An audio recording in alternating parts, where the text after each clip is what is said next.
माखन मिश्री अब न कोई मिठाई। ओ ना भावे मन माखन मिश्री और ना कोई मिठाई। ओ ना भावे मन माखन मिश्री और न कोई मिठाई। ओ ना भावे मन माखन मिश्री और ना कोई मिठाई। हरी जी बढ़िया ने भावे राधा नाम मलाई। हरी जी बढ़िया ने भावे राधा नाम मलाई। प्रश्न की गई तो गुड़ खानी लागे, गुड़ खानी लागे। मन घर करो यमुना पानी लागे, मीठे से भरोड़ी राधा रानी लागे, महारानी लागे। मन करो यमुना जी पानी लागे। श्री राधे।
राधा राधा नाम रटत है नीलर आठों। राधा राधा नाम रटत श्री राधे। राधा राधा नाम रटत है नीलर आठों। श्री राधा राधा नाम रटत है ये नराठो। राधा राधा नाम रटत है नीलर आठों। श्री राधा राधा नाम रटत है ये नराठो। तिनकी बाधा दूर करत है राधा राधा नाम। जिनकी बाधा दूर करत है राधा की खोना। राधा नाम सफल जिंदगानी लागे, जिंदगानी लागे। मने करो यमुना जी पानी लागे, मीठे रस से भरोड़ी राधा रानी लागे, महारानी लागे। मन करो यमुना जी पानी लागे। राधे राधे जय जय श्री राधे। राधे राधे जय जय श्री राधे। राधे राधे राधे जय जय श्री राधे। जय जय श्री राधे बरसोने वाली राधे। राधे राधे राधे बरसोने वाले। जय जय श्री राधे बरसोने वाली राधे। राधे राधे जय जय श्री राधे। राधे राधे जय जय श्री राधे। वृंदावन में प्रसाद राधे राधे नाजुक में राधे राधे राधे राधे राधे गोवर्धन में राधे राधे। वृंदावन में राधे राधे श्री मथुरा में राधे राधे कुंभकर्ण में बंसी वट में राधे। केसी घाट में राधे राधे रानी जी में राधा वल्लभ राधे। राधे राधे जय श्री जय जय श्री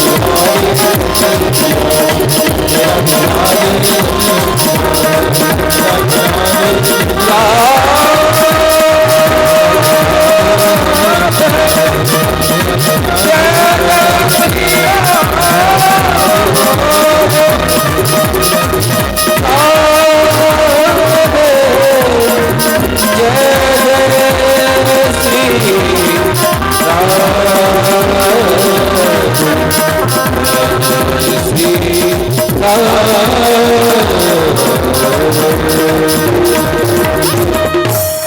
राधे राधे राधे जय जय जय श्री राधे।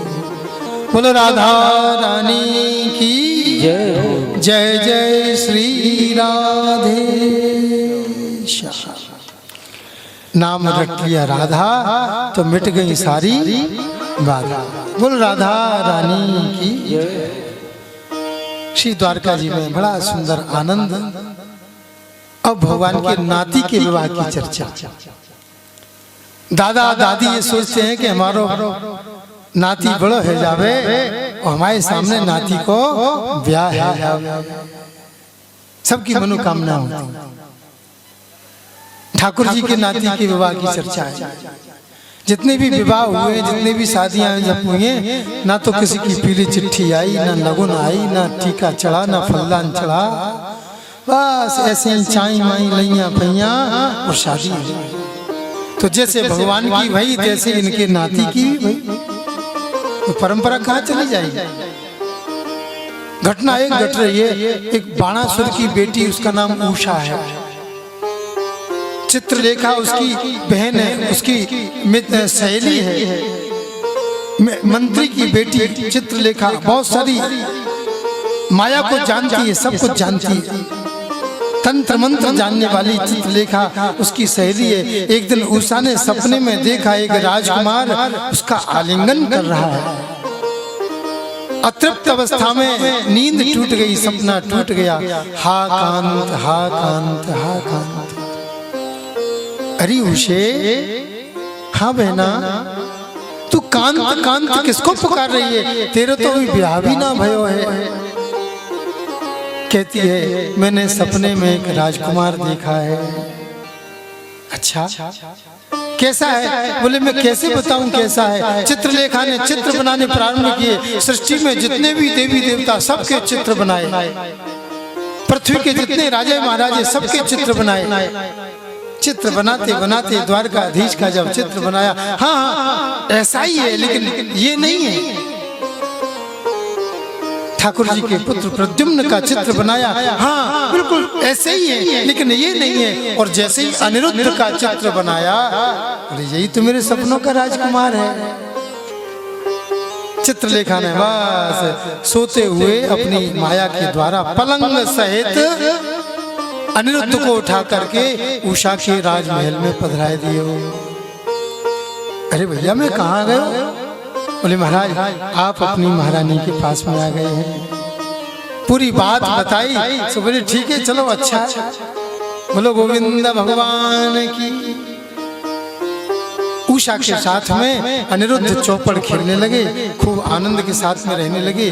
पहरेदार ने देखा कि राजकुमारी के महल में कोई पुरुष की आवाज आ रही है। सूचना करी बाणासुर।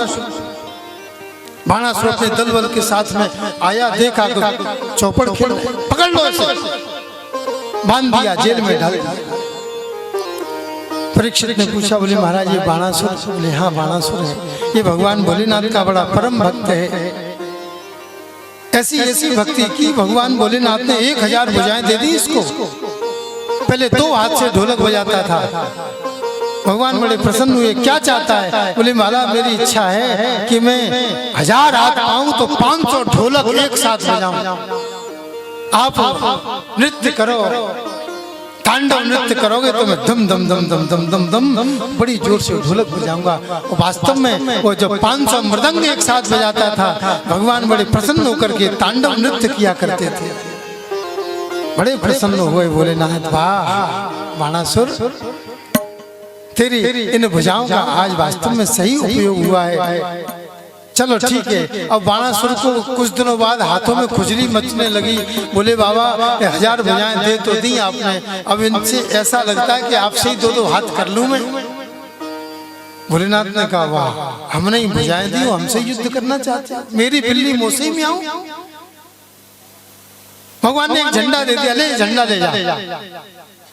अब अपन गुरु चेला है, लड़ते अच्छे नहीं लगेंगे, तेरी खुजली दूर करने वाला आ जाएगा जिस दिन ये झंडा गिर जाएगा। सबसे ऊपर शिखर पर लगा देना। शिखर पर लगा दिया और तब से वो खुजली मिटाने वाले की प्रतीक्षा कर रहा है। इधर जेल में डाल दिया अनिरुद्ध को और इधर श्री कृष्ण कन्हैया आराम से अपने द्वारकापुरी में रह रहे हैं। इधर नारद जी महाराज सूचना देने के लिए आए। सूचना एवं प्रसारण मंत्री श्री नारद जी महाराज की जय हो। नारायण नारायण नारायण। द्वारकाधीश की जय हो। हाँ महाराज, आपको भी बहुत बहुत प्रणाम। राजी खुशी बोले साहब, राजी खुशी है। और सुनाओ क्या बात है? तो नारद जी कहते हैं तुम्हारे यहाँ सब ठीक है? हाँ, सब आनंद है। बहुत सारे बच्चे हैं, एक एक रानी के 10-10 बेटा हैं, 16,108 रानी, कितने गुणा लगा लो। एक एक बेटी उत्पन्न हुई है, 10-10 बेटा उत्पन्न हुए।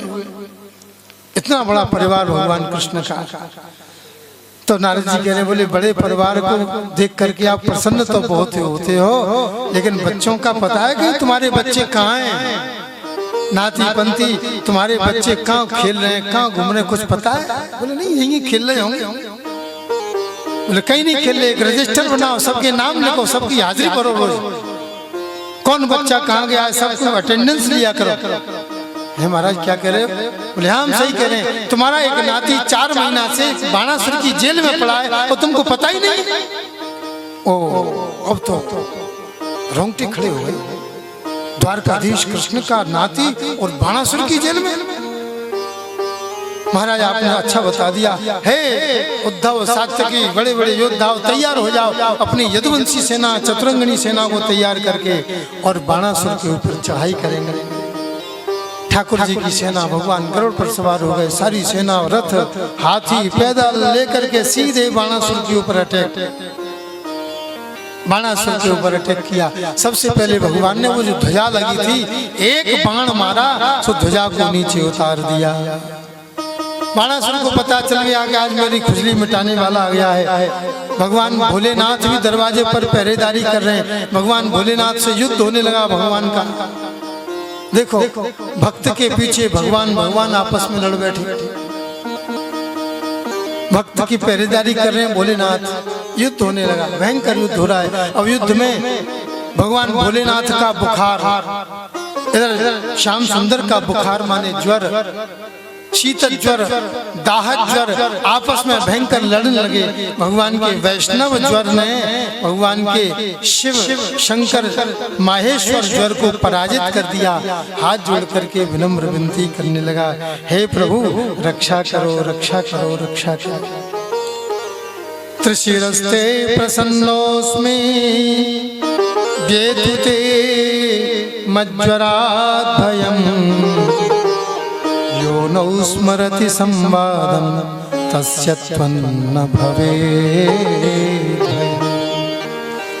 हाथ जोड़ करके माहेश्वर जी ने वैष्णव ज्वर की विनती प्रार्थना की है और निवेदन किया है, हे प्रभु हमारी रक्षा करो। हमारे इस ज्वर के युद्ध को जो कोई सुनेगा उसको कभी ज्वर का प्रकोप नहीं होगा, उसे कभी बुखार नहीं आएगा। और किसी को बुखार भी आता है तो भगवान की ये इस युद्ध की लीला का वर्णन कर दिया जाए, सुना दिया जाए तो बुखार जल्दी उतर जाता है। ये पैरासीटामोल का काम करता है। ऐसे जो है बढ़िया युद्ध में भगवान ने पराजित किया। अब वो बाणासुर हाथी पर खड़ा, उस पर चढ़ करके 1000 हाथों से 500 धनुष लेकर के, और जो एक बार में धनुष छोड़ता है तो 500 धनुष चल पड़ते हैं, 500 बाण चल पड़ते हैं। भगवान ने तुरंत अपना चक्र सुदर्शन चलाया, उसकी एक एक करके भुजाओं को काटना प्रारंभ किया और कटते कटते कटते खचाखच खचाखच खचाखच भुजाएं कटने लगी। हाथ जोड़ करके प्रार्थना करने लगे, प्रभु अब रुक जाओ अब रुक जाओ अब रुक जाओ। 4 भुजाएं भगवान ने छोड़ी, बाकी सारी भुजाएं 996 भुजाएं काट दी। बोले महाराज आज मेरी आपने भुजाओं की खुजली को दूर कर दिया है। मैंने प्रभु से भोलेनाथ से वरदान मांगा था, उन्होंने 1000 भुजाएं तो दे दी, लेकिन मेरी खुजली भी बढ़ गई। उसका साइड इफेक्ट हो गया। भगवान भोलेनाथ वरदान तो देते हैं, लेकिन वरदान का साइड इफेक्ट हो जाता है, सोच समझ करके नहीं देते। आगे कथा आएगी भस्मासुर की, तो भस्मासुर को ही वरदान दिया, वो भोलेनाथ के ऊपर हाथ रखने के लिए तैयार। ऐसे भोलेनाथ के कार्य, चलो कोई बात नहीं, लेकिन कार्य अपने भक्तों के लिए करते हैं, ये भगवान का विरध है। बोलो गोविंद भगवान की। सौतम श्लोक कराभिमृष्टो विहाय सद्य कृकला सरूपम। भगवान ने बाणासुर को पराजित किया, अपने पुत्र नाती को जेल से मुक्त किया। बाणासुर ने अपनी बेटी उषा का पाणी ग्रहण संस्कार अनिरुद्ध के साथ में किया। भगवान अपनी नत बहू को लेकर के श्री द्वारकापुरी में पधारे। भगवान का विवाह, भगवान के पुत्रों का विवाह, भगवान के नातियों का भी विवाह हुआ। बहुत बड़ा परिवार हुआ। 56 करोड़ यादव केवल अकेले यदुवंशी हुआ करते थे द्वापर में। आज तो पूरे भारतवर्ष की जनसंख्या 1 करोड़ कितनी है? 100 करोड़ 130 करोड़ जनसंख्या है। अब ये तो आंकड़े बहुत पुराने सुनते आ रहे हैं, 130 करोड़, और दिन प्रतिदिन घड़ी टिक टिक टिक टिक टिक घूम रही है और बच्चों का जन्म हो रहा है। हमारे यहाँ अकेले 56 करोड़ यादव हुआ करते थे। 3 करोड़ अध्यापक उनको पढ़ाने के लिए लगते थे, उनके शिक्षकों की ये व्यवस्था थी। कितना बड़ा परिवार था। आज हमारा सनातन धर्म ह्रास को प्राप्त हो रहा है। हम दो हमारे दो, ये नीति चल रही है। कहीं कहीं तो हम दो हमारा एक ही बहुत है, ये नीति चल रही है। हम अल्पसंख्यक होने जा रहे हैं, हम अल्पमत में जाने की तैयारी कर रहे हैं। दूसरा पक्ष हम 4, हम 5, हमारे 25, वो इस नीति पर चल रहा है और हम धीरे धीरे धीरे घटते चले जा रहे हैं, अल्पसंख्यक होते चले जा रहे हैं। हमारे गोविंद ने वेद के वाक्य का अनुसरण किया है। वेद आज्ञा देता है 10 पुत्रान धेहि, 10 पुत्रों को जन्म दो। भगवान ने वेद की आज्ञा को स्वीकार कर 10 पुत्रों को जन्म दिया, एक एक कन्याओं को जन्म दिया। पहले भरा पूरा परिवार हुआ करता था। बहुत सारे जो हमारे नाते हैं, काका ताऊ, ये नाते हमारे संबंध के हैं। जब एक ही रह जाएगा तो कौन चाचा बनेगा, कौन ताऊ बनेगा, ये सारे रिश्ते समाप्त हो जाएंगे। समझ ही नहीं पाएगा कि कौन ताऊ है और कौन चाचा है, जब संख्या बहुत कम हो जाएगी। इसलिए अभी भी समय है, जो नई पीढ़ी के लोग हैं इस बात पर ध्यान दें। बोलो गोविंद भगवान की। हमारे गोविंद के छोटे छोटे नन्हे मुन्ने बालक गोविंद को साथ, बाबा आज चलो वन विहार करते हैं। वन विहार करते करते एक कुएं के पास में गए, बड़ा विशाल एक गिरगिट पड़ा हुआ था। बाबा देखो देखो ये क्या है? अरे कोई बात नहीं, भगवान ने हाथ बढ़ा करके उसे निकाला, दिव्य रूप लेकर के प्रकट हो गया। भगवान आज आपके दर्शन से मेरी मुक्ति हो गई। कौन हो तुम? राजन हे गोविंद, मैं मनु महाराज का पुत्र नृग हूँ। आपने नाम सुना होगा, दानियों में मेरा अग्रगण्य नाम है। आप वर्षा की बूंदों को गिन सकते हैं, धरती के कणों को गिन सकते हैं, लेकिन मेरे किए हुए गौदान को गिन नहीं सकते। इतना मैंने दान किया है। अब तो महाराज भगवान चकित रह गए, बोले इतना बड़ा दानी, इतना पुण्यात्मा, और इस गिरगिट की योनि में कब से पड़े हो? बोले हजारों वर्ष हो। कैसे घटना घटी? बोले महाराज मैं अपनी घटना स्वयं अपने मुख से बताता हूँ। मैं रोज दान करता था। एक पंडित जी को गैया मैंने दान दी, वो पंडित जी लेकर के चले गए, और उन्हीं पंडित जी की गैया उनके खूंटा से खुल करके दोबारा फिर मेरे खिरक में आ गई। और वही गैया मैंने दूसरे दिन दूसरे पंडित जी को दान कर दी। और पहले वाले पंडित जी अपनी गैया को खोज रहे थे, दूसरे वाले पंडित जी गैया को लेके जा रहे थे। तो पहले वाले पंडित जी दूसरे वाले पंडित जी आमने सामने भिड़ गए, ये मेरी गैया है, मेरी गैया, मेरी गैया। बोले मैं राजा के यहाँ से लाया हूँ। बोले राजा ने मुझे कल दी थी। दोनों आपस में लड़ने लगे, चलो राजा के पास में। आपने कल मुझे दी? बोले हाँ दी। आपने आज मुझे दिए? बोले हाँ दी। राजा ने कोई निर्णय नहीं कर पाया। दोनों ब्राह्मणों ने श्राप दे दिया, गिरगिट की तरह सिर हिलाते हो, जाओ गिरगिट ही हो जाओ। अपने छोटे छोटे बच्चों को भगवान शिक्षा दे रहे हैं। देखो ये ब्राह्मण के धन में, ब्राह्मण का जो धन गौधन था वो राजा के गौधन में मिल जाने के कारण इस राजा को कितना बड़ा दंड भोगना पड़ा।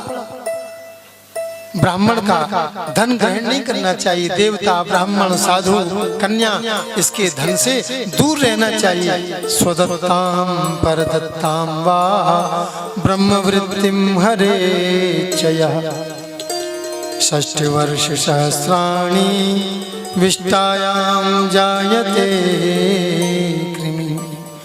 जो इनके धन को हरण करता है वो 60,000 वर्ष तक विष्टा का कीड़ा बनता है, मरता है, जन्म लेता है। 60,000 वर्ष तक यही प्रक्रिया चलती रहती है।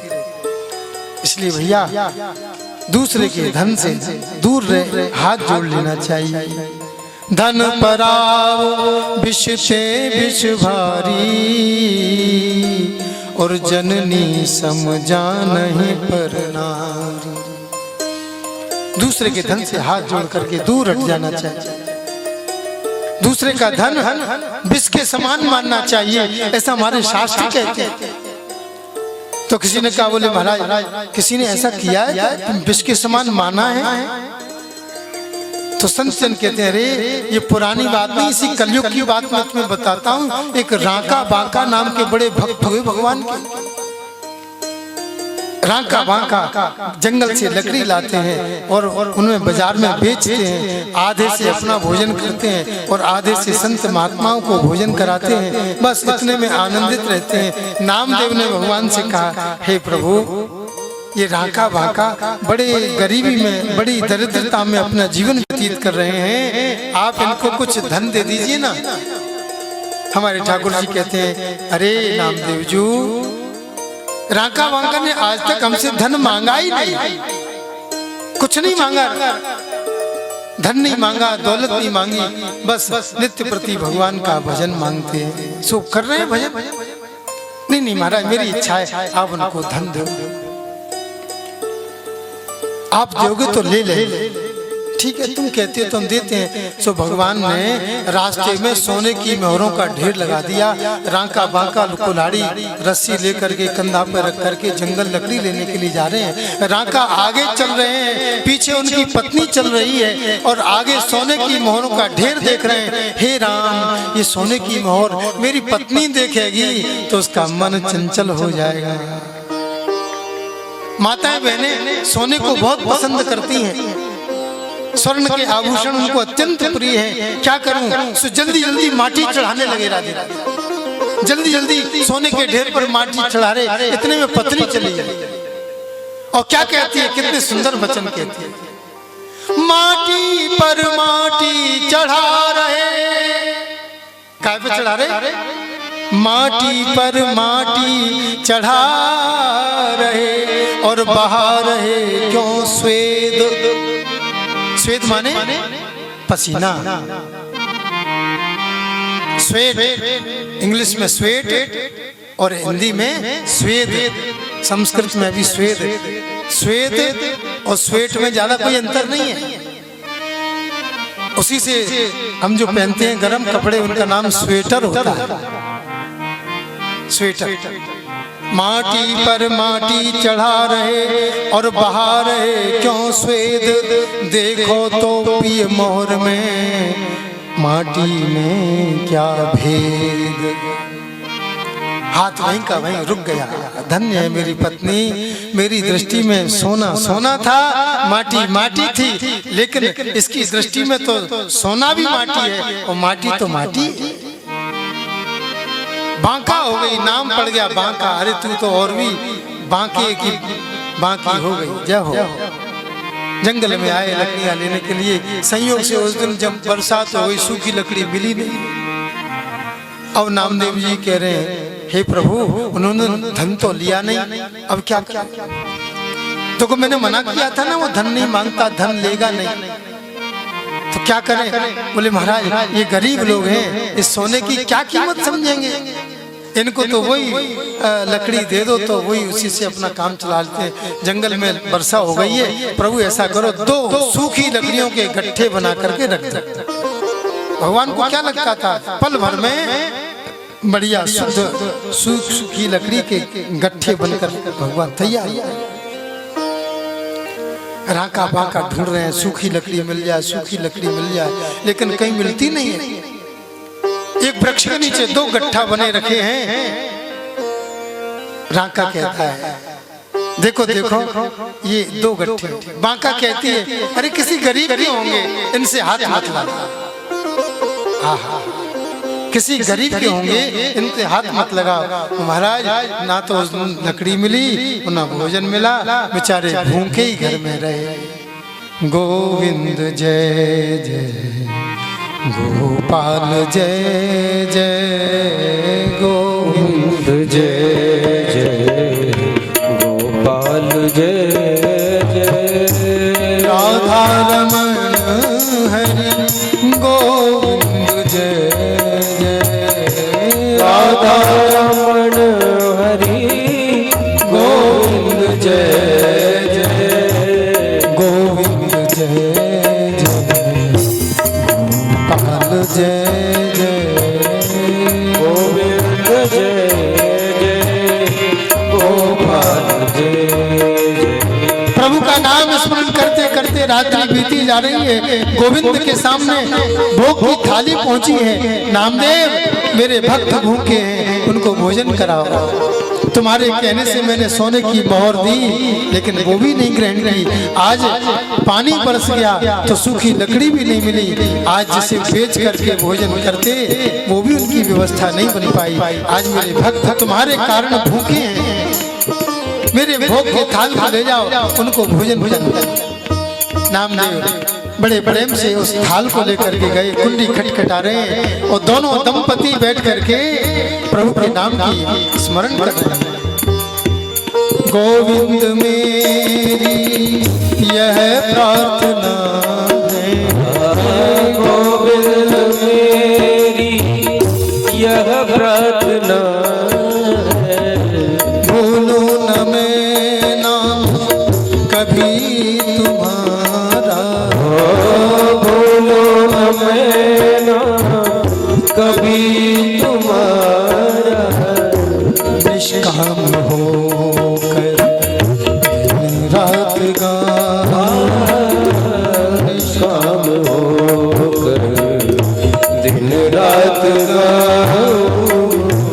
गोविंद दामोदर माधवेति, गोविंद दामोदर माधवेति, हे कृष्ण हे यादव हे सखेति, हे कृष्ण हे यादव हे सखेति, हे कृष्ण हे यादव हे सखेति, हे कृष्ण हे यादव हे सखेति। अरे राका दरवाजा खोलो।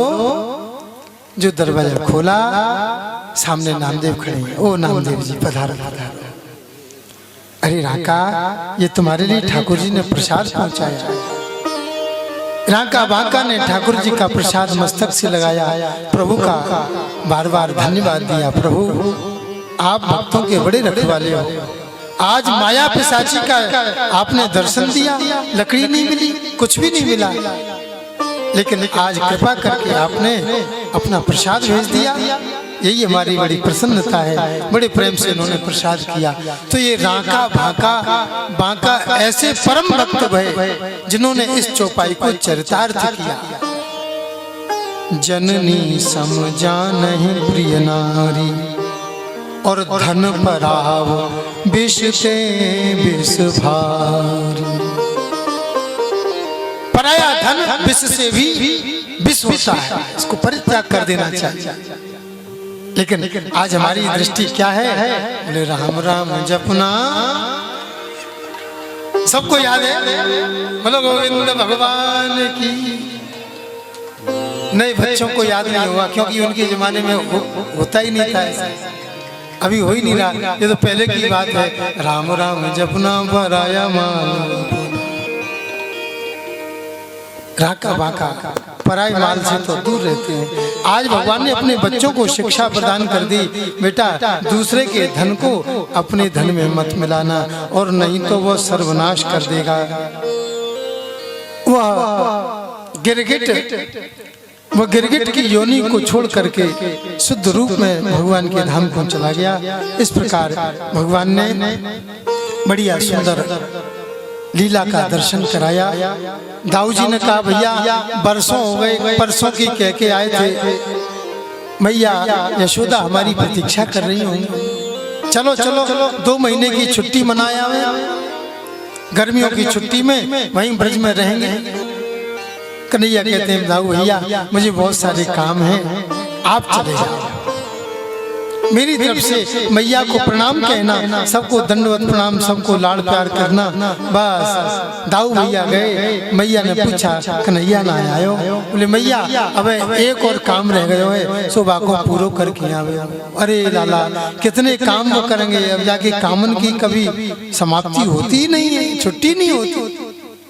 दाऊ जी महाराज 2 मास तक अपने वृंदावन वासियों के साथ में निवास किया। बोलो गोविंद भगवान की। ठाकुर जी सभा में बैठे, एक दूत आ गया और दूत कहता है वासुदेव कृष्ण हमारे स्वामी पौंड्रिक इस धराधाम के राज भगवान हैं, और तुम वैसे ही भगवान बने फिर रहे। अपने नाम के आगे से भगवान लगाना छोड़ दो। हमारे परम प्रतापी राजा पौंड्रिक चतुर्भुजनाथ हैं। पौंड्रिक उस समय का राजा था और उसने भगवान बनना चाहा, और भगवान के सामने उस समय भगवान बनने की जरूरत की पौंड्रिक ने। आज कितने भगवान बन करके पैदा हुआ है, जिसे देखो वो भगवान बनना चला जा रहा है। भगवान तो एक है और एक ही रहेंगे, अनेक नहीं हो सकते। हे वासुदेव कृष्ण तुम झूठे हो, हमारे पौंड्रिक सच्चे हैं। पौंड्रिक का मित्र काशी नरेश सुदक्षिण उचका दिया, अरे ये तो कृष्ण भगोड़ा है, एक बार युद्ध से भाग गया था, तुम्हारी धमकी सुन करके ये भी नतमस्तक हो जाएगा। लेकिन कन्हैया ने कहा अरे दूत तुम अपने महाराज से भगवान से कहना हम कल ही उनका दर्शन के लिए आएंगे, अपनी तैयारी करी।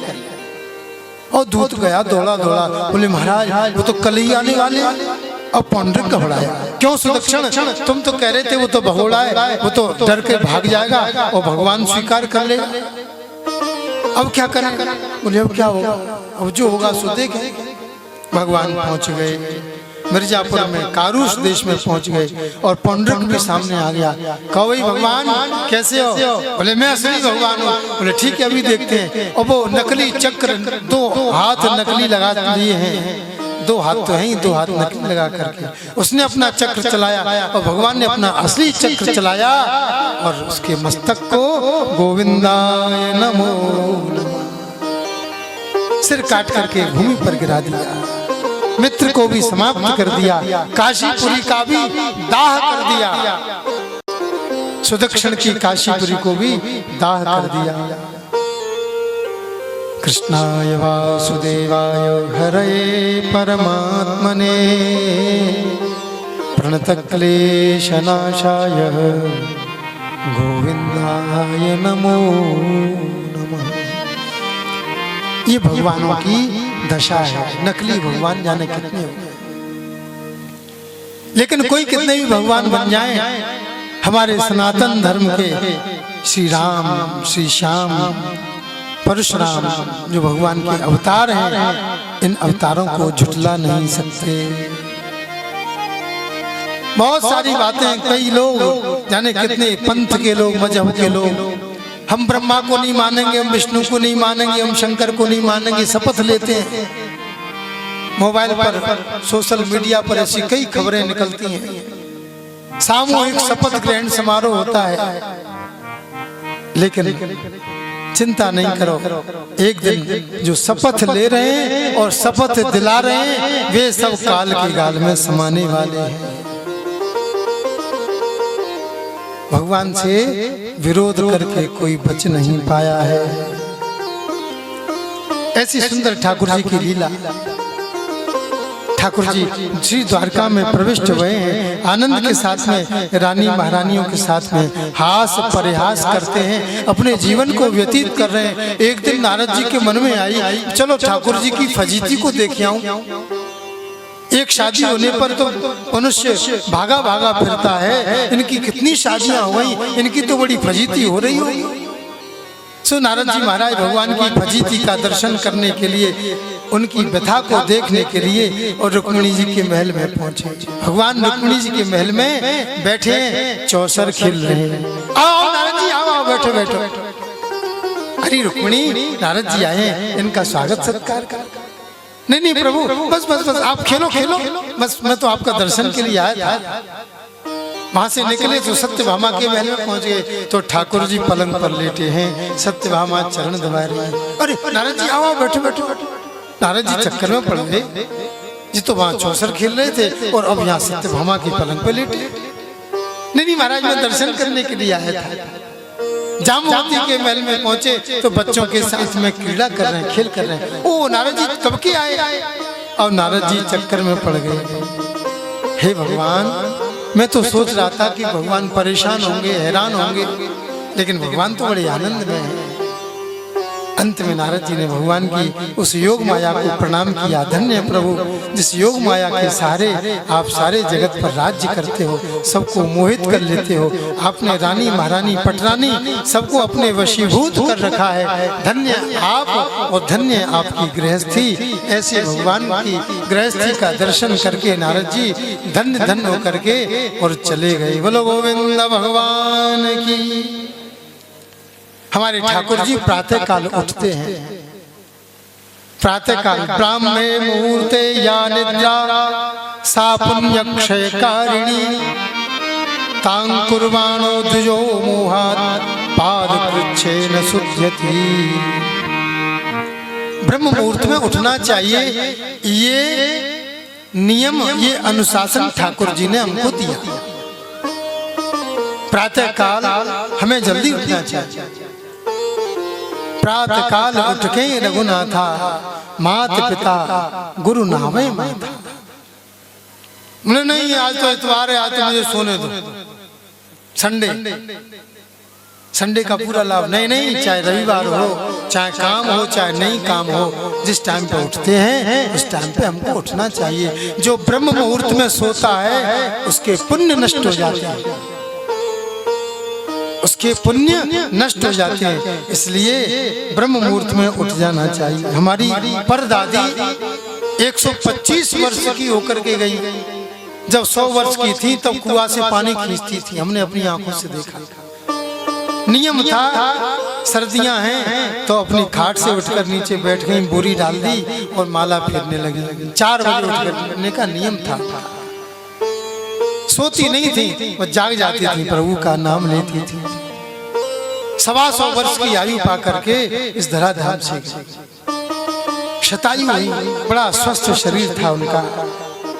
तो ऐसे प्रातः काल हमारे गोविंद जागरण करते हैं, भूमि का स्पर्श करते हैं, जल का पान करते हैं, स्नान करके फिर संध्योपासन, गायत्री का जप, हवन, दान और पुण्य, ये सारे कार्यों को करके और फिर अपनी सभा में जाते हैं।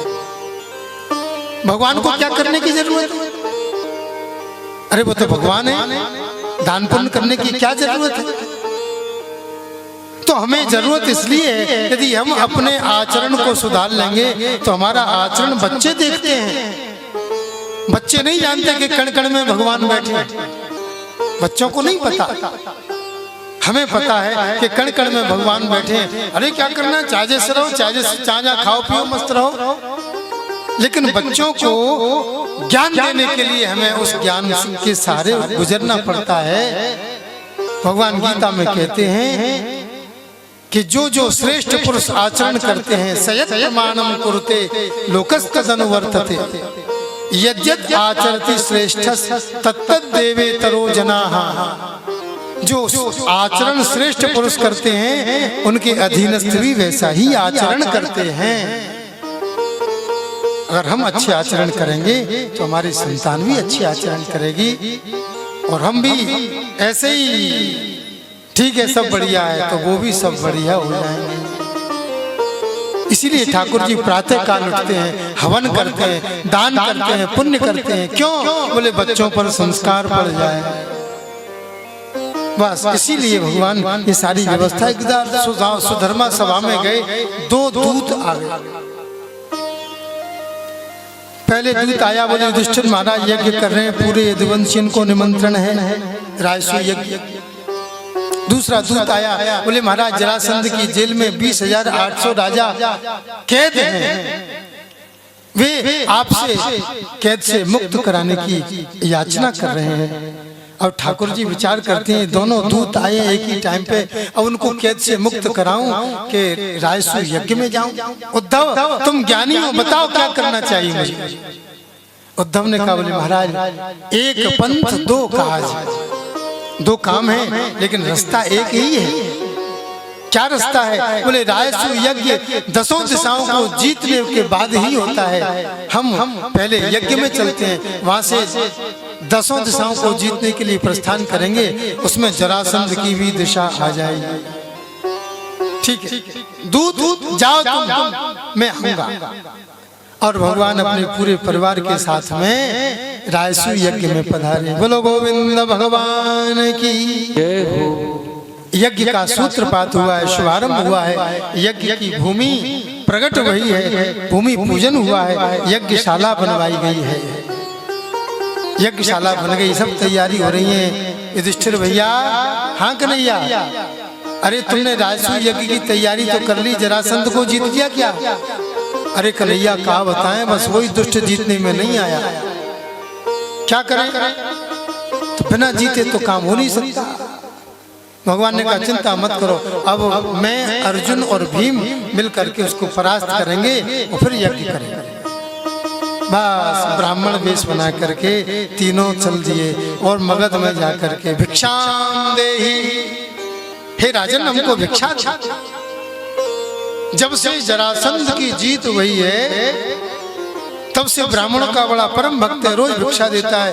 लाइन लगा करके ब्राह्मण भिक्षा ग्रहण करते हैं। उसी लाइन में श्री कृष्ण, अर्जुन और भीम भिक्षा प्राप्त कर रहे हैं। और भिक्षा भी काय की? युद्धम नो देहि राजेंद्र द्वंद्वशो यदि मन्यसे युद्धार्थिनो वयम प्राप्ता राजन्यानान कांक्षिणः। कोई कुछ मांग रहा है, कोई कुछ मांग रहा है, लेकिन हमारे श्याम सुंदर कह रहे हैं हे राजन हमको भिक्षा दो। काय की भिक्षा? बोले युद्ध की भिक्षा हमको प्रदान करो। युद्ध तो युद्धम नो देहि राजेंद्र।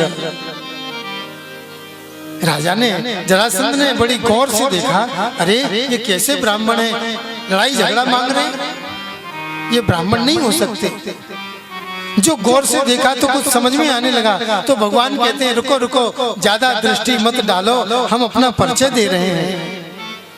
तो परिचय देते हुए भगवान कहते हैं असौ भ्रकोदर पार्थस् तस्य भ्रातार्जुनो ह्ययम् अनयोर्मातुलेयं मां कृष्णं जानीते रिपुम्।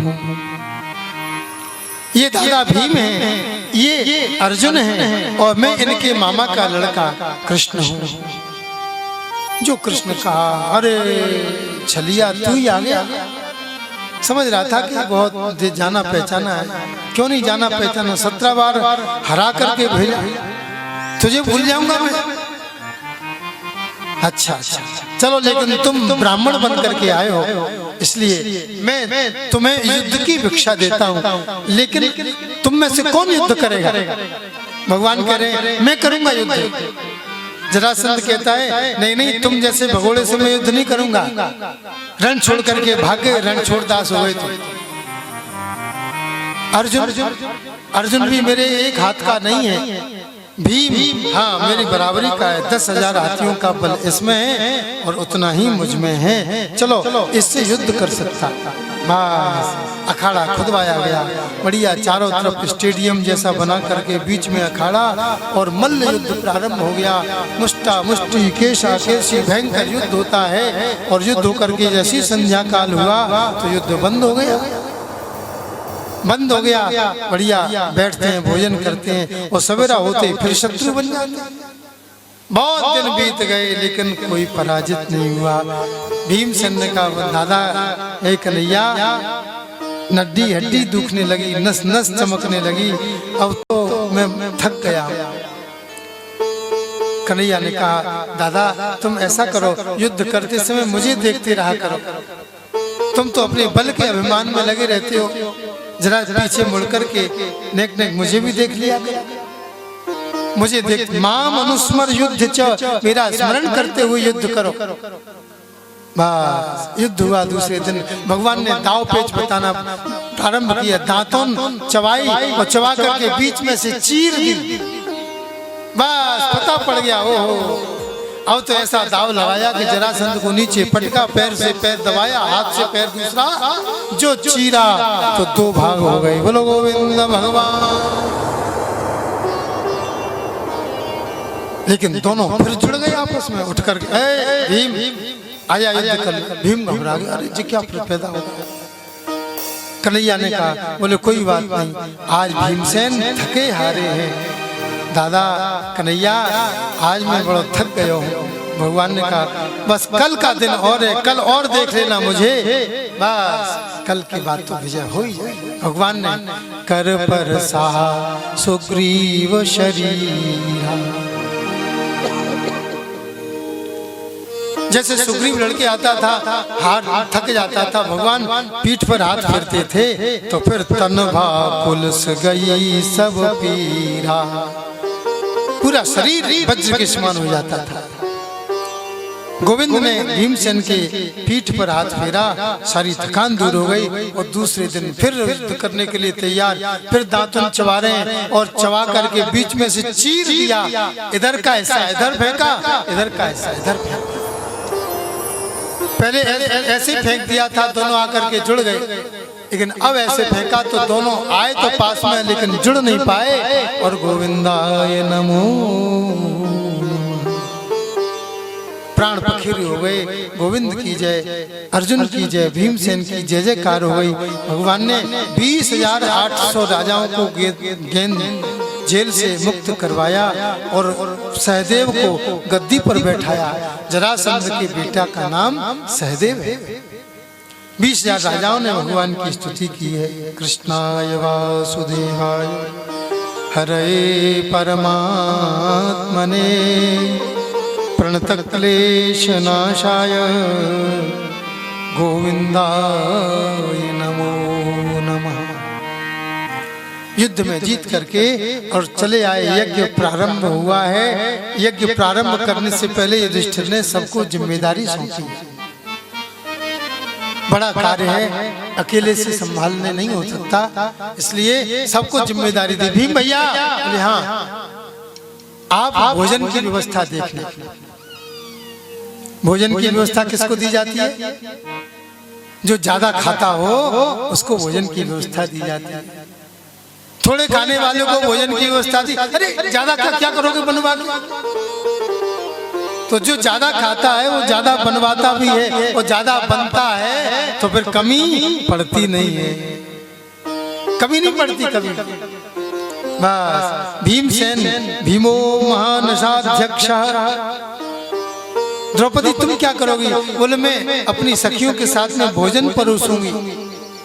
ठीक है।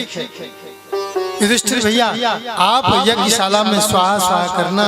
नकुल सहदेव यज्ञ की पूजन सामग्री एकत्रित करेंगे। अर्जुन आए हुए अतिथियों का स्वागत सत्कार करेंगे, उनके रहने ठहरने की व्यवस्था करेंगे। अर्जुन दान की गद्दी पर बैठेंगे। अर्जुन परम दानी है। क्या कहना उनके दान का।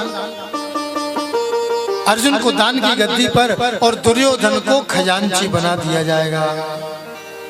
जो दुर्योधन का खजांची पर नाम आया सो बेचारे पांडव सक पका गए। अरे ये क्या कर दिया आप? पीछे ले गए, कन्हैया ये पद बदलो, ये ठीक नहीं है, ये दुर्योधन हमारा शत्रु है, ये पूरा खजाना लुटा दे। ओहो, भगवान ने कहा अरे पांडवों, तुम्हें मेरे ऊपर भरोसा नहीं है? मैंने नियुक्ति की है तो कुछ सोच समझ कर की होगी। तुम सोचते हो कि तुम्हारा खजाना लुट जाएगा। अरे ज्यादा खर्च करने से काम बनता है। राधे राधे। ज्यादा खर्च करने से काम बनता है। काम कौन बिगाड़ता है? काज बिगाड़े दो जने, एक मूंजी एक मेघ। एक कंजूस काम बिगाड़ लेता है अपना। कंजूस अपना काम बिगाड़ लेता है और जब पानी बरसता है तो काम वैसे ही बिगड़ जाता है। पंगत लग रही है, पर पानी गिर गया, अरे उठो उठो उठो उठो, सब काम खराब हो जाता है। तो दो लोग काम को बिगाड़ देते हैं, एक मूंजी एक मेघ। ये मेघ हमारे काम को बिगाड़ देता है, कंजूस काम को बिगाड़ देता है। अरे ज्यादा खर्च करोगे तो काम अच्छा होगा, जैसा गुड़ डालोगे वैसा मीठा होगा। हाँ, बात तो आपकी सही है, परंतु बोले मेरे कार्य में परंतु लेकिन किंतु परंतु मत लगाया कर। भगवान ने कहा इस दुर्योधन के हाथ में धनवर्धिनी रेखा है, जितना खर्च करेगा उससे कई गुना अधिक खजाना भर जाएगा, चिंता क्यों करते हो?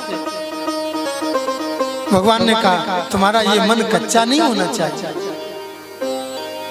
यज्ञ करने बैठे हैं तो थोड़े बहुत धन की कंजूसी नहीं करना चाहिए।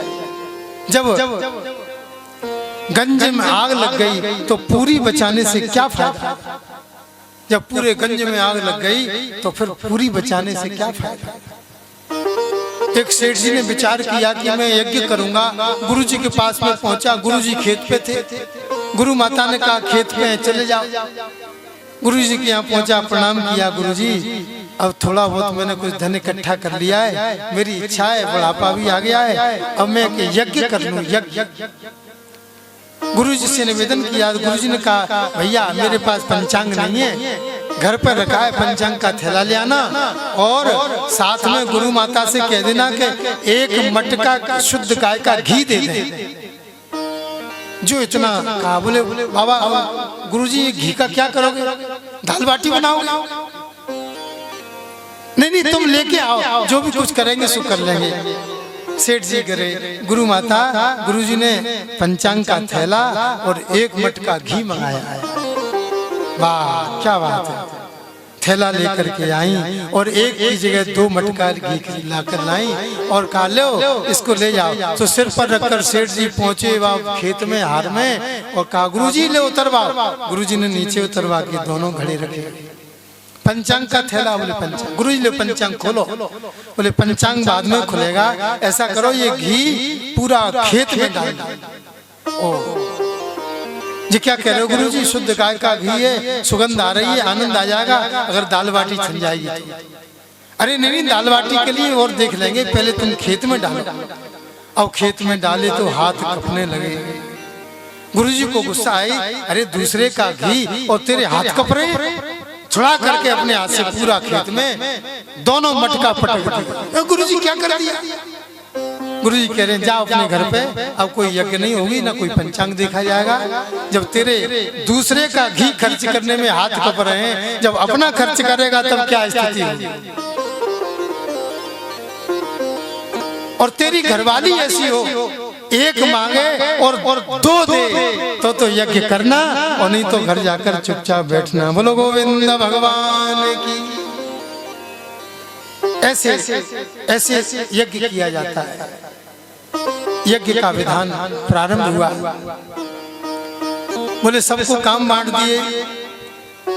बोले हमने सबको बांट दिया, हमारे हिस्से में तो कोई काम ही नहीं आया, क्या करें?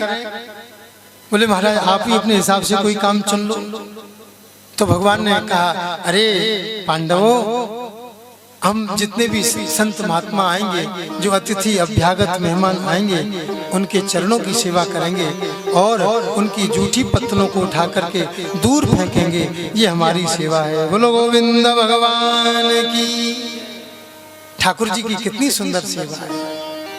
अच्छा, जूठी पत्तल उठाने में हमको संकोच होता है, लेकिन संकोच नहीं करना चाहिए। जूठी पत्तल जो जिसने भोजन किया है उसका पुण्य उस जूठी पत्तल पर रहता है, और जो पत्तल उठाता है वो पुण्य उसके खाते में चला जाता है।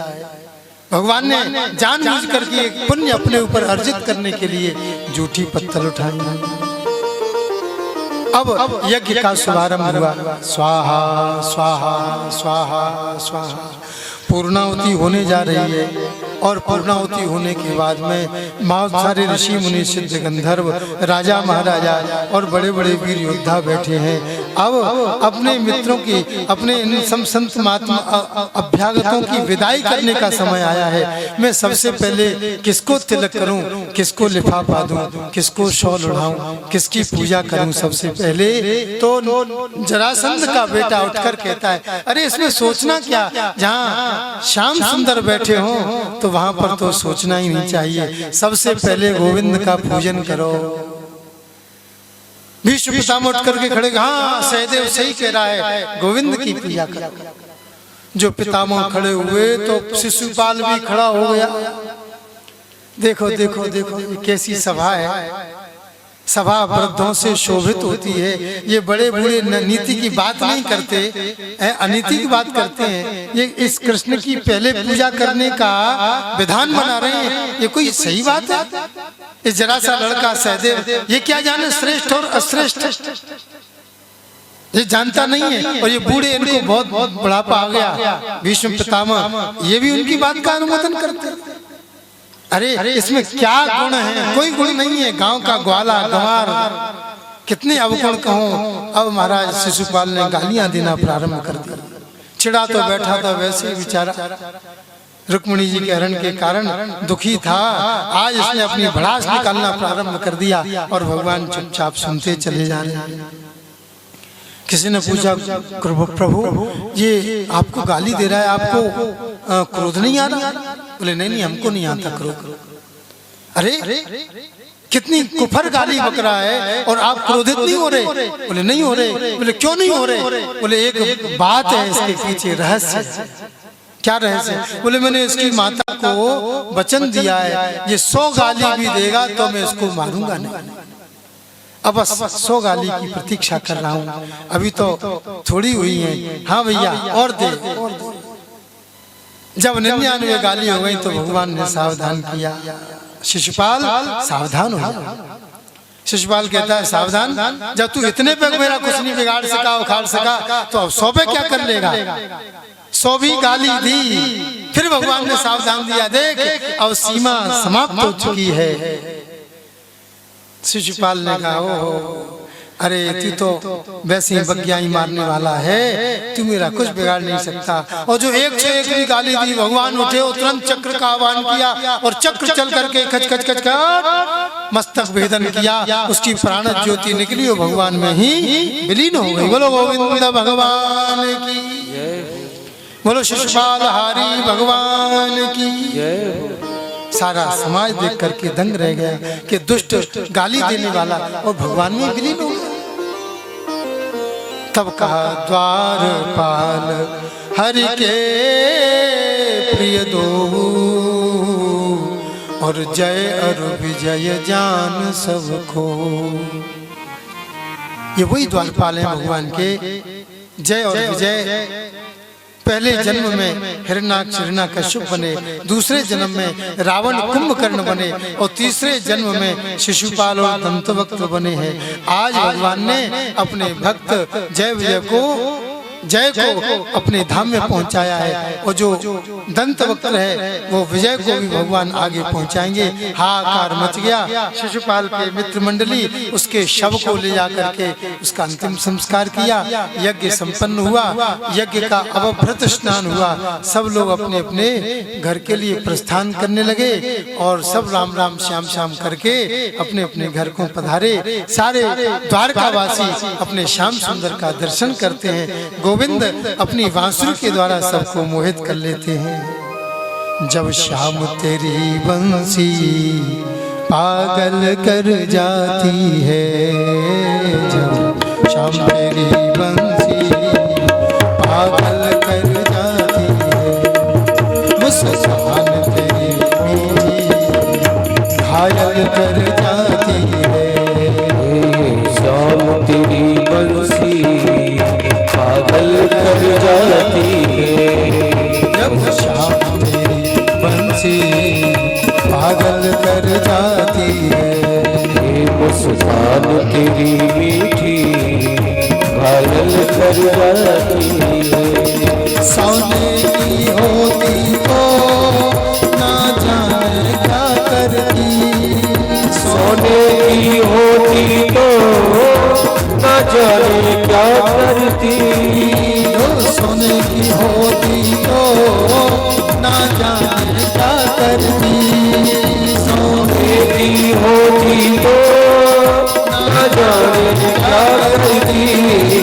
जब पास की होकर भी, जय हो, जब पास की होकर भी इतना तड़पाती है, जब पास की होकर भी कितना तड़पाती है।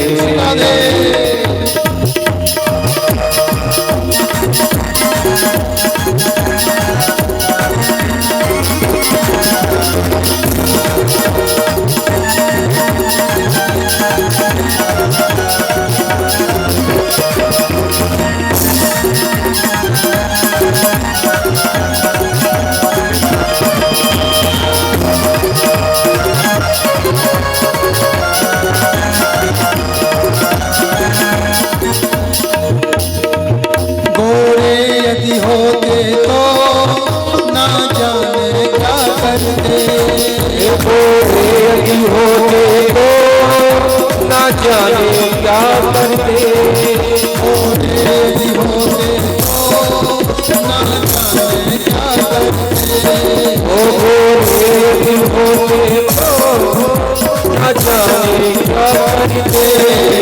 जब काले रंग पर भी, जब काले रंग पर भी दुनिया बदलाती है, जब काले रंग पर भी दुनिया बन जाती है, जब पागल कर जाती श्री राम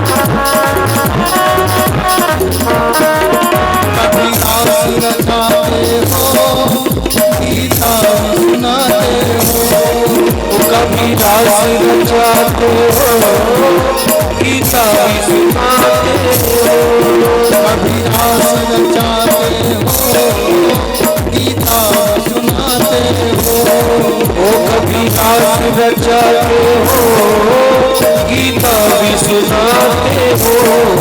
छठ माखन छोड़ी, छठ माखन छोड़ी मन को आ जाती है, ओ छठी माखन चोरी मन को आ जाती है,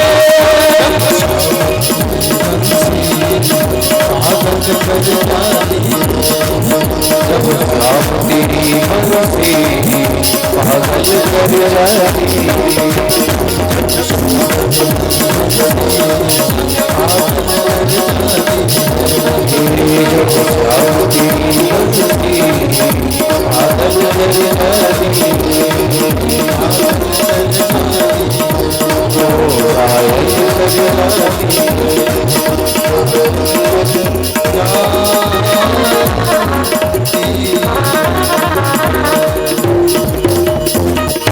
बोलो बंसी वारे की जय हो। जय जय श्री राधे श्याम।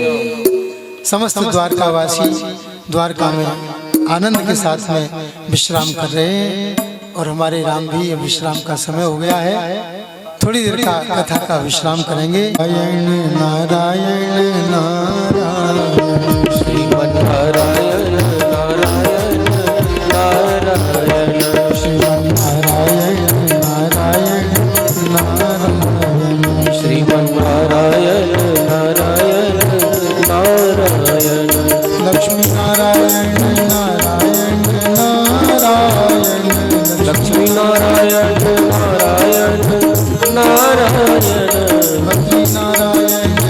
नारायण नारायण भक्ति नारायण नारायण नारायण भक्ति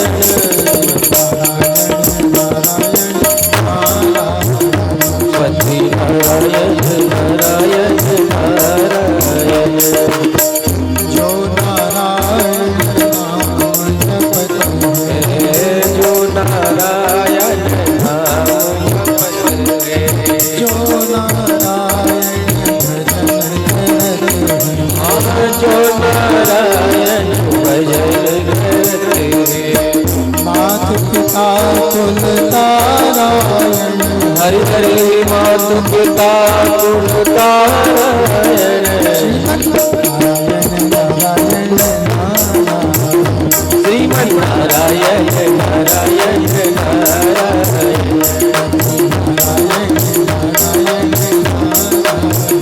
भक्ति नारायण नारायण नारायण जो नारायण भजन करत है जो नारायण भजन करत है नाम जपत है नाम जपत है पाप होत सब छारायण हरि हरि पाप होत सब छायन जय हो श्रीमन्नारायण नारायण नारायण भक्ति नारायण नारायण श्रीमन्नारायण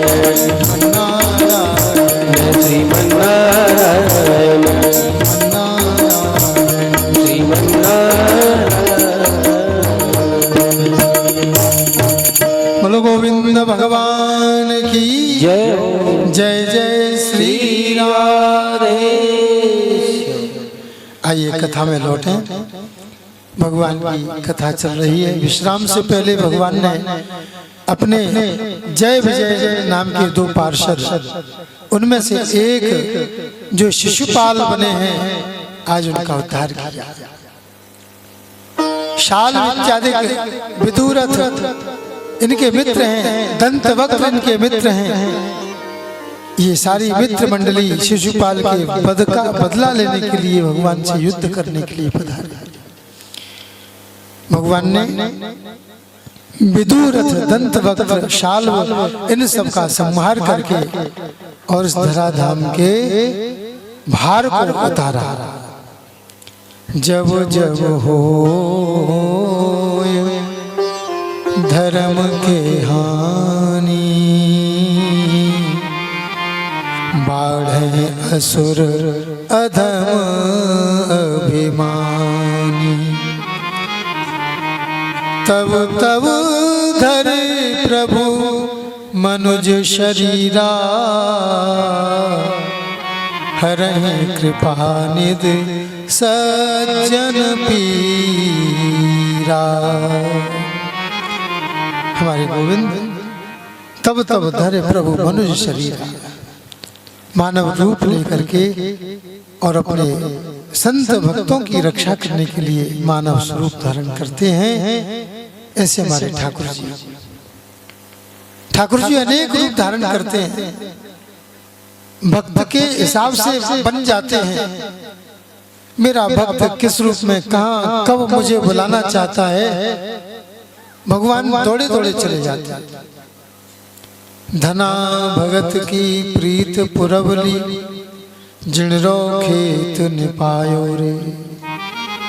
बीज लेत साधुन को बांटो, बिना बीज निपजायो रे। नरसी के क्यों नहीं आयो रे। की जय हो। कृष्णाय वासुदेवाय हरये परमात्मने प्रणतक्लेशनाशाय गोविंदाय नमो।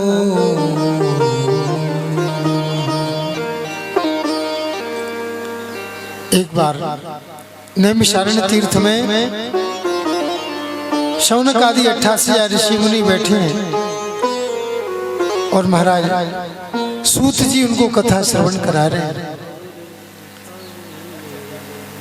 दाऊ भैया वहां पर आए, सारे ऋषि मुनि उठकर खड़े हो गए, उन्हें अभिवादन में सिर नवाए, हाथ जोड़ करके जय जयकार की, दाऊ भैया की जय। सूत जी अपने आसन पर बैठे रहे, पूरा समाज उठ करके खड़ा हो गया। सूत जी अपनी जगह बैठे हैं, दाऊ भैया को क्रोध आ गया। सब लोग तो उठ करके खड़े हो गए, ये सूत क्यों नहीं उठा? गुस्सा आई, एक सीख उठा करके ऐसे मारी और सूत जी की छाती में लगी। गोविंदाय नमो नमः। बस दाऊ भैया को ब्रह्म हत्या का दोष लग गया। अरे महाराज, ये आपने क्या कर दिया? इन ब्राह्मण देवता को हमने 1000 वर्ष की आयु देकर के कथा कहने के लिए निमंत्रण किया है। हम 1000 वर्ष का यज्ञ कर रहे हैं, उस यज्ञ में आपने इतना बड़ा विघ्न कर दिया। अब कथा कौन कहेगा?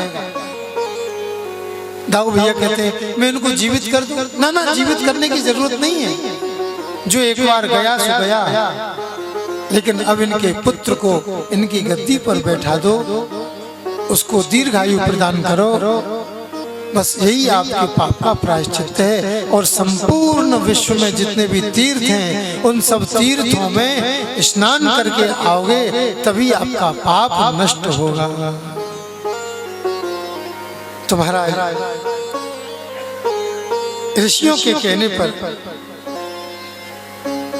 सूत जी के पुत्र उग्रश्रवा को गद्दी पर बैठाला। इनके पिता रोमहर्षण शांत हो गए, उग्रश्रवा सूत बने हैं और कथा कह रहे हैं। इधर दाऊ भैया तीर्थ यात्रा में चले गए। परीक्षित ने पूछा, बोले भगवान एक बात बताओ, दाऊ भैया तो चले गए, ठाकुर जी का चरित्र किसी दीन पर, किसी हीन पर भगवान ने कृपा की हो, कोई ऐसी कथा हो तो सुनाओ, श्रवण कराओ। बड़े बड़े राजा महाराजाओं पर, बहुत से भक्तों पर भगवान ने कृपा की, लेकिन किसी दीनहीन पर कृपा की है कभी? ऐसा कौन है गरीब दरिद्र जिसके ऊपर ठाकुर जी ने कृपा की? तब श्री सुखदेव जी महाराज कहते हैं, वाह परीक्षित, आपने बड़ा सुंदर चरित्र पूछा है। कृष्णस्यासीत् सखा कश्चित् ब्राह्मणो ब्रह्मवित्तमा विरक्त इंद्रियार्थेषु प्रशांतात्मा जितेन्द्रियः। एक ब्राह्मण के बारे में सुखदेव जी कह रहे हैं, कृष्णस्यासीत् सखा कश्चित्, एक भगवान के सखा थे। इतना इतना आदर था सुखदेव जी के हृदय में कि वो नाम नहीं ले पाए। भागवत जी में नाम नहीं है, अन्य पुराणों में नाम है सुदामा। जो हमारे आदरणीय होते हैं, हम उनको किसी दूसरे माध्यम से स्मरण करते हैं, बुलाते हैं। कहा, बोले ऐसे ब्राह्मण। कैसे ब्राह्मण? बोले ब्रह्मवित्तमः, ब्रह्म को जानने वाले। 3 डिग्रियां होती हैं। एक सुपरलेटिव डिग्री होती है जिसे लास्ट डिग्री कहते हैं, और जैसे किसी को श्रेष्ठतर और श्रेष्ठतम जो लास्ट जो है वो सुपरलेटिव डिग्री है। इसके बारे में भगवान कहते हैं, सुखदेव जी कहते हैं ब्रह्मवित्तमः, वो ब्रह्म को जानने वालों में सर्वश्रेष्ठ है। और उन्होंने बचपन में ही ब्रह्म को जान लिया है। जब गुरुकुल में पढ़ते थे तभी समझ गए कि कृष्ण ही ब्रह्म है, कृष्ण ही परब्रह्म परमेश्वर परमात्मा अखिल कोटि ब्रह्मांड नायक है, उनका ही तो मैं भजन करूंगा। तब से लेकर आज तक हे कृष्ण श्री कृष्ण, हे कृष्ण श्री कृष्ण, गोविंद हरे मुरारी वासुदेव, ऐसे भगवान नाम का हमेशा नित्य निरंतर जप किया करते हैं। ऐसे सिद्ध महापुरुष भगवान के बचपन के सखा। और कैसे विरक्त इंद्रियार्थेषु, इंद्रियों के विषयों में विरक्त हैं। आंखें सुंदर रूप देखना चाहती हैं, कान सुंदर गीत सुनना चाहते हैं, जीभ सुंदर भोजन चाहती है, त्वचा सुंदर स्पर्श चाहती है। ये सारी इंद्रियां अपने अपने विषयों की ओर खींचती हैं, लेकिन हमारे सुदामा जी इन इंद्रियों के उन विषयों से विरक्त हैं। कभी सिनेमा देखने की इच्छा नहीं होती, कभी गीत सुनने की इच्छा नहीं होती, जो कुछ रूखा सूखा मिल जाए उसी में तृप्त हो जाते हैं। कभी 56 भोग की इच्छा नहीं होती, बढ़िया रुई का गद्दा मिल जाए ऐसी भी इच्छा नहीं है। कुशा के आसन को बिछा करके चटाई पर ही सो जाते हैं। जो मिल जाए कम से कम में अपना कार्य चलाते हैं। तो उस कम से कम में कार्य चलाने पर एक फायदा उनको ये हुआ कि उनकी आत्मा प्रशांत हो गई, प्रशांत आत्मा। जिनकी इंद्रियां इधर उधर भागती हैं वो प्रशांत आत्मा नहीं होते, वो व्याकुल आत्मा होते हैं। अरे मुझे भोजन नहीं मिला, जल्दी से भोजन दो। अरे मैंने कब से गाना नहीं सुना, मुझे गाना सुना। अरे मैंने पिक्चर कितने दिनों से नहीं देखी, मुझे पिक्चर दिखाओ। तो ये जो इंद्रियों के विषयों में लगे रहते हैं वो व्याकुल आत्मा होते हैं, और जो इनसे परे होते हैं वो प्रशांत आत्मा होते हैं। उनकी आत्मा एकदम शांत रहती है। जितेंद्रिय, ऐसे जितेंद्रिय परम तत्व को जानने वाले, 5 घर में जो भिक्षा मिल जाए उसी से अपना परिवार का पालन पोषण करने वाले, ऐसे श्री सुदामा जी महाराज श्री कृष्ण का स्मरण करते हैं, गोविंद का स्मरण करते हैं। एक बार भिक्षा लेने के लिए गए तो जी तो भिक्षा लेने के लिए चले गए, एक दूसरा भिखारी इनके यहाँ पर आ गया, भिक्षाम देहि। सुशीला जी कह रही है, अरे महाराज अभी सुदामा जी आएंगे, कुछ लेकर आएंगे, तब मैं तुमको कुछ भिक्षा दूंगी, घर में कुछ है नहीं। क्या कह रही हो, घर में कुछ नहीं है? बोले नहीं है। अरे सुदामा जी जिनके मित्र द्वारकाधीश, और ऐसे द्वारकाधीश मित्र को पाकर के भी सुदामा इस प्रकार से दरिद्रता का उपभोग कर रहे। अरे मैं नहीं समझता था ये सारी स्थिति होगी। सुदामा जी के मित्र तो द्वारकाधीश हैं। महाराज जो इतना कहा और कुछ नहीं था तो वो भिक्षुक चला गया। सुदामा जी लौट करके आए और आकर के कहने, बैठो महाराज पानी पियो, आज एक बात आपसे कहना चाहती हूँ। क्या कह रहे? बोले आपके मित्र द्वारकाधीश हैं, आपने आज तक मुझे नहीं बताया। अरे ऐसे द्वारकाधीश के मित्र होकर के भी और आप इस दरिद्रता का उपभोग कर रहे हो, ये अच्छी बात नहीं है महाराज। जब इतनी बात कही तो सुदामा जी के मुख से रहा नहीं गया। शिक्षक हो सगरे जग को तिय, ताकू कहा अब देत है शिक्षा। अरे सुशीला, मैं सारे जग का शिक्षक हूँ, ब्राह्मण हूँ, और तू मुझको शिक्षा दे रही है कि भगवान के पास क्यों नहीं बन गए, भगवान के पास क्यों नहीं गए। अरे हमारा तो क्या है कि जो तप के परलोक सिधारत, संपत्ति की तिनको नहीं इच्छा। अरे हम ब्राह्मण हैं, विरक्त हैं, वैरागी हैं, तपस्या के द्वारा अपने परलोक को सिद्ध कर लेते हैं। मेरे ही ये हर के पद पंकज 12,000 ले देख परीक्षा, और को धन चाहिए बाबरी, ब्राह्मण को धन केवल भिक्षा। आहा, कितना बड़ा उपदेश दिया है। इस उपदेश को सुनकर हमारे मन में कोई विशेष बात नहीं जागती होती, बोले भिक्षा की बात कर रहे हैं, भीख मांगना कोई ठीक बात है? कई देशों में भीख मांगना बैन कर दिया गया है, भिक्षा नहीं मांग सकते। बंबई में कोई भिखारी मिल जाए तो उसको ऊपर केस हो जाता है, भिक्षा क्यों मांगते? भिक्षा बैन है, कोई भिक्षा नहीं मांगेगा, भिखारी नहीं बनेगा। और यहाँ पर सुदामा जी करें ब्राह्मण को धन केवल भिक्षा, ये बात की संगति नहीं बैठती। ये भिक्षा का क्या तात्पर्य है? अब जो भी तात्पर्य हो सुदामा जी जाने, लेकिन हमारे यहाँ एक बार भिक्षा जरूर मांगी जाती है। जब जनेऊ संस्कार होता है, यज्ञोपवीत पहनाते हैं हमारे गुरु महाराज, तो कहते हैं जाओ भिक्षा मांग करके लाओ। और पहले भिक्षावृत्ति होती थी, गुरुकुल में विद्यार्थी पढ़ते थे तो माता पिता फीस नहीं देते थे, कोई खर्चा नहीं देते थे।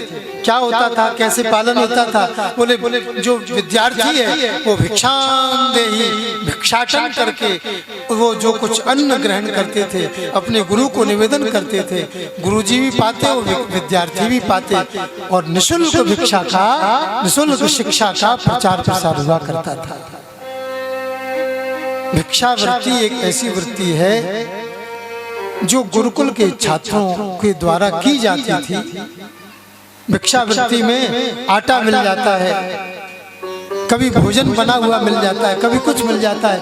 उसके लिए ज्यादा प्रयास नहीं करना पड़ता कि खेत जोतना पड़ेगा, बीज बोना पड़ेगा, पानी देना पड़ेगा, तब अन्न पैदा होगा, तब हम भोजन करेंगे। भिक्षा में तो भिक्षाम देहि, जो भिक्षा मांगी, जो गृहस्थ होते हैं वो भीतर से अन्न, आटा, दाल, मिर्च, मसाले, जो उनकी सामग्री है वो उनको प्रदान करते हैं, और ला करके बढ़िया दाल टिक्कर बनाए और पाए, और स्वयं विद्या का अध्ययन किया और बच्चों को विद्या का अध्ययन कराया।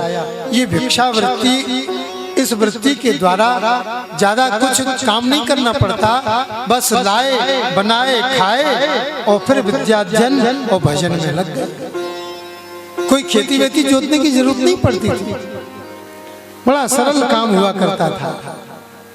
क्योंकि पढ़ेंगे कि खेती जोतेंगे, विद्याध्ययन करेंगे कि अपने कमाने के लिए जाएंगे। हमारे ऋषि मुनि नित्य निरंतर शिक्षा के अध्ययन में, विद्या के अध्ययन में लगे रहते थे। पेट पालन करने के लिए भिक्षावृत्ति करते थे, मांग लाए और फिर विद्याध्ययन में कितने बड़े बड़े ग्रंथों को लिख दिया। अगर आज जैसी उनके अंदर लिप्सा होती तो आज जो हम आध्यात्मिक ज्ञान को पढ़ते हैं, सुनते हैं, देखते हैं, वो ज्ञान हमारे हाथ में नहीं होता। भिक्षावृत्ति के द्वारा अपने समय का सदुपयोग करते हुए इतने इतने बड़े बड़े ग्रंथ, इतनी इतनी बड़ी बड़ी खोजें उन्होंने की हैं। आज उन ग्रंथों पर खोजें चल रही हैं, विदेशी लोग उस पर रिसर्च कर रहे हैं, उसको समझ नहीं पाते। ये भिक्षावृत्ति का कमाल था। और सुदामा जी ने उस भिक्षावृत्ति को बड़ी दमदारी के साथ कहा कि ब्राह्मण को धन केवल भिक्षा, और को धन चाहिए बावरी, ब्राह्मण को धन केवल भिक्षा।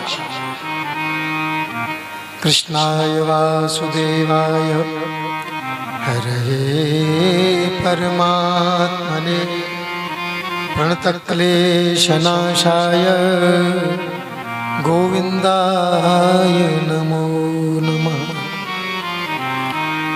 सुशीला जी ने कहा, बोले आपकी बात सही है, लेकिन कई दिन बीत जाते हैं, बहुत कई रातें बीत जाती हैं भूखे रह रह करके, मेरे बच्चे भूखे बिलखते रहते हैं, अगर थोड़ा कुछ भी हमारे घर में होता तो मैं आपसे वहां जाने की नहीं कहती। अरे कहाँ तक कहें, कोदो समाजुर तो भर पेट न चाहत हूँ दधी दूध बिठौती। अगर पेट भर के कोदो समा मिल जाते तो दूध दही मिठाई की जरूरत नहीं है मुझे। समा और कोदो पहले वैसे ही हो जाया करते थे, इनके लिए खेती नहीं करनी पड़ती थी। जंगल में खूब उगता था, झड़ा करके कोदो समा खा करके लोग अपना निर्वाह करते थे। और तो और महाराज, शीत व्यतीत भयो शिष्यात हो हटती पे तुम्हें न पठौती। ये सर्दियां शिष्याते बीत गई महाराज। मैं डटी रहती हूँ सर्दियों में, मुझे कोई फर्क नहीं पड़ता। क्यों कि जो जनती नहीं तू हरिसो तुम्हें काहे को द्वार का पेल पठौती।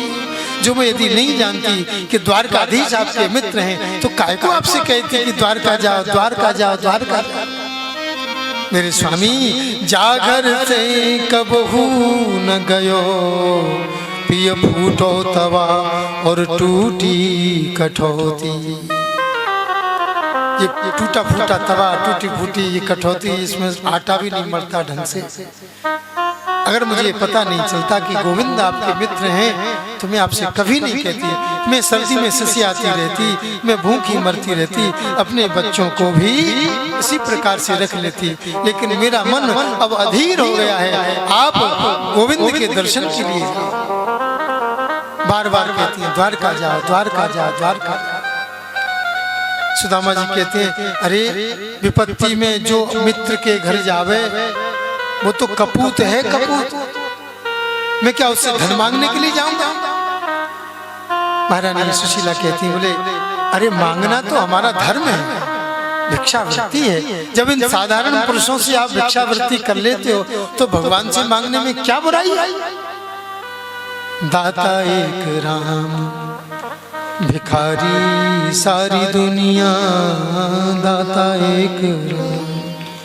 हम सब भिखारी हैं, वो अकेला दाता है, आप उसके यहाँ जाओ।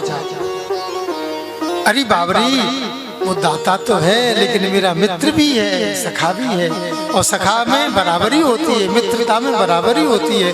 उस बराबरी में अब तू कह रही है कि द्वारका जाओ तो मैं क्या खाली हाथ जाऊं वहां पर अपने मित्र के घर। जदपि मित्र प्रभु पितु गुरु के मित्र के घर खाली हाथ नहीं जाना चाहिए। रिक्त हस्ते न गंतव्यम। मित्र के घर, नातेदार के घर, प्रभु के घर, गुरु के घर, कथा वार्ता में खाली हाथ नहीं, कुछ न कुछ तुलसी का पत्ता लेकर के अवश्य जाना चाहिए।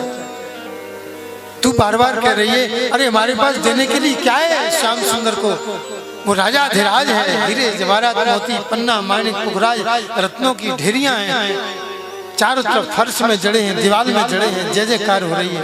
हमारी क्या पिसाच उसके सामने, और तू कहती है कि चले जाओ चले जाओ। क्या बोले मैं कुछ दूंगी तो ले जाओगे। बोले ठीक है क्या लाएगी, बस मैं अभी लाती हूँ। अब तो प्रसन्नता के साथ में 4 घर से चावल मांग करके लाई और टूटी फूटी स्वाफी में बांध करके कहा लो महाराज ये चावल ले जाओ। ठीक है अब तू कहती है तो मैं जाता। अब यही भगवान की इच्छा है तो बस मैं जाने के लिए तैयार हूँ। लठिया टेकते टेकते सुदामा जी महाराज अपनी सुदामापुरी से निकले और द्वारका की ओर चल पड़े। पता नहीं कितनी दूर है। चले श्याम सुंदर से मिलने सुदामा, गाते चले मन में हरे कृष्ण रामा।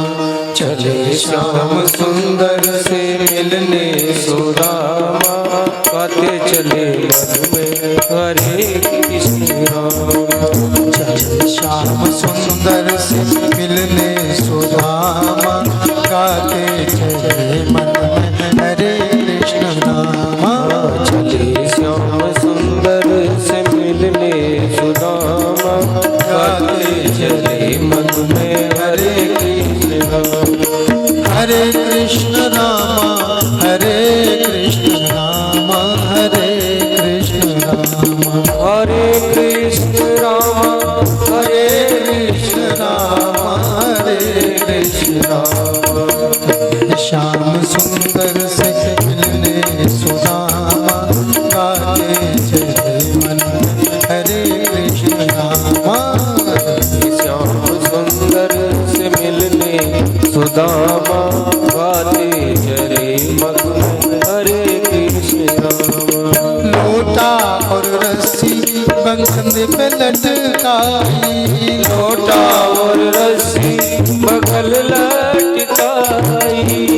तंदुल की गठरी बगल में दबाई, तंदुल की गठरी बगल में दबाई, हृदय में ध्यान धरे, हृदय में ध्यान धरे, जपे हरि नामा, हरे कृष्ण रामा, हरे कृष्ण रामा। चले जाऊं सुंदर से मिलने सुदामा, चले चले मत में हरे हरे कृष्ण रामा, हरे कृष्ण रामा, हरे कृष्ण रामा, हरे कृष्ण रामा, हरे कृष्ण रामा, हरे कृष्ण रामा। हरे कृष्ण रामा, हरे कृष्ण रामा। चलते चलते चलते थक गए, एक वृक्ष के नीचे बैठे, सो नींद आ गई। अरे योग माया, जाओ मेरा भक्त मुझसे मिलने के लिए आ रहा है, जल्दी से लेकर के आओ। योग माया ने सोते सोते वहां से उठाया और द्वारकापुरी में पहुंचा। द्वारकापुरी में पहुंचे, नींद खुली। अरे भैया जी कौन सा शहर है, मैं तो पीपल के नीचे सोयो, ये बट वृक्ष कहाँ से आ गए? बस पूछा भैया ये क्या है? बोले द्वारकापुरी छे। ओहो द्वारकापुरी, द्वारकापुरी। भैया हमारे कृष्ण कन्हैया को पतो बताए था। क्या कह रहे हो बाबा? कृष्ण कन्हैया, अरे उनका नाम तो बड़े आदर के साथ लिया जाता है। राजा धीराज महाराज, गोविंद प्रतिपालक श्री श्याम सुंदर कृष्णचंद्र महाराज। हाँ हाँ भैया वही तुम्हारा महाराज, वही कृष्णचंद्र गौ प्रतिपालक। अब उतना तो मैं ज्यादा नहीं कहता, लेकिन हमारा वो मित्र है, बाको हमें घर को पतो बताए। चलिए महाराज सीधे, बस जहाँ पर हाथी खड़े हैं द्वारपाल।